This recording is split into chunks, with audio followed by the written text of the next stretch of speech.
Kami dari kelompok 5 Strategi Belajar dan Pembelajaran. Materinya yaitu strategi untuk memulai kelas yang efektif dan efisien. Disusun oleh Mas Naima Gulo, NIM A1B118123, Zulfatul Maula, NIM A1B118126, Riko Fernanda Putra, NIM A1B118127. Baiklah, di sini saya akan menyampaikan materi tentang pengertian belajar efektif dan efisien. Belajar efektif adalah pembelajaran yang berorientasi pada program pembelajaran berkenaan dengan usaha mempengaruhi, memberi efek, yang dapat membawa hasil sesuai dengan tujuan maupun proses yang ada di dalam pembelajaran itu sendiri. Sedangkan belajar efisien adalah cara belajar yang meminimalkan usaha tetapi mendapatkan hasil yang maksimal. Pembelajaran efektif dan efisien mencakup 4 dimensi. Di antaranya sebagai berikut. Yang pertama, konteks merupakan situasi atau latar belakang yang mempengaruhi tujuan dan strategi yang dikembangkan.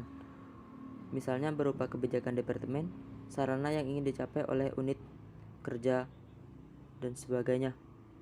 Yang kedua, masukan mencakup bahan, peralatan, dan fasilitas yang disiapkan untuk keperluan program.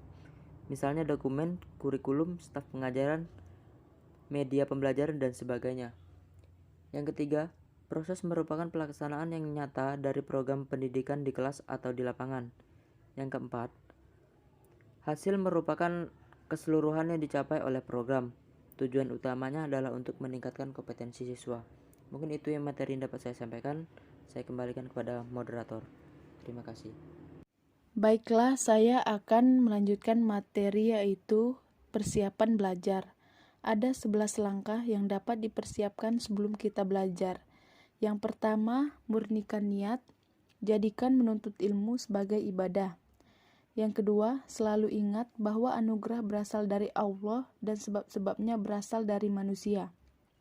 Yang ketiga, hilangkanlah kata akan dari hidup Anda dan jangan menunda-nunda. Yang keempat, waspadalah dengan sugesti-sugesti yang negatif seperti aku gagal atau pelajaran yang sulit. Yang kelima, percayalah dengan anugerah Allah dan lakukanlah hal-hal yang dapat mendatangkan anugerahnya. Yang keenam, percayalah tentang pentingnya ilmu dan mempelajarinya. Yang ketujuh, waspadalah dengan teman yang kurang baik dan membuang-buang waktu. Yang ke-8, aturlah buku tulis dan belajar Anda. Yang ke-9, kerjakan pekerjaan rumah dan ulangilah setiap hari. Ke-10, makanlah makanan yang sehat dan jauhi makanan instan. Yang terakhir, jangan pernah belajar di saat merasa lelah. Materi selanjutnya yaitu tentang strategi belajar yang efektif dan efisien.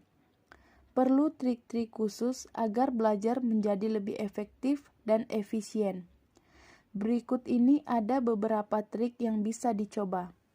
Yang pertama yaitu ciptakan suasana belajar yang nyaman. Yang kedua, merangkum materi pelajaran.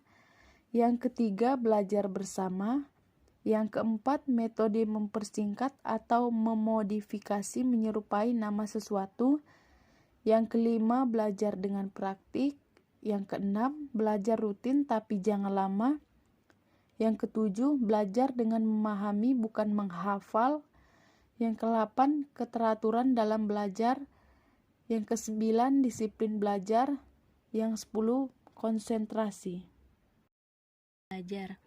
Macam-macam gaya belajar. Gaya belajar visual, belajar dengan cara melihat, membayangkan, dan memperhatikan secara langsung objek dan dipelajari. Gaya belajar audito belajar dengan cara mendengarkan dari sumber ajar. Diterangkan radio atau kaset, nada, irama, suasana gaduh. Gaya belajar kinestetik, belajar dengan cara bergerak, merasa, menyentuh, menggenggam, menangkap, dan menekan. Dalam kurung, dingin, kasar, tebal, tipis. Prinsip-prinsip belajar. Yang pertama, mempelajari apa yang siap untuk dipelajari. Kedua, kita pelajari yang terbaik dari apa yang pernah kita lakukan. Ketiga, kita belajar dari kesalahan. Keempat, kita belajar lebih mudah terhadap sesuatu yang kita kena. Kita menyukai adanya perbedaan sains dalam belajar. Yang keenam, kita belajar secara metodik dan sistematik. Ketujuh, kita tidak dapat mempelajari sesuatu yang tidak dimengerti. Kedelapan, kita belajar melalui latihan. Kesembilan, kita belajar lebih baik ketika kita mengetahui kemajuan kita. Kesepuluh, kita menanggapi dengan lebih baik ketika apa yang kita pelajari disajikan secara unik terhadap setiap orang. Selanjutnya, modalitas belajar dan ciri-cirinya.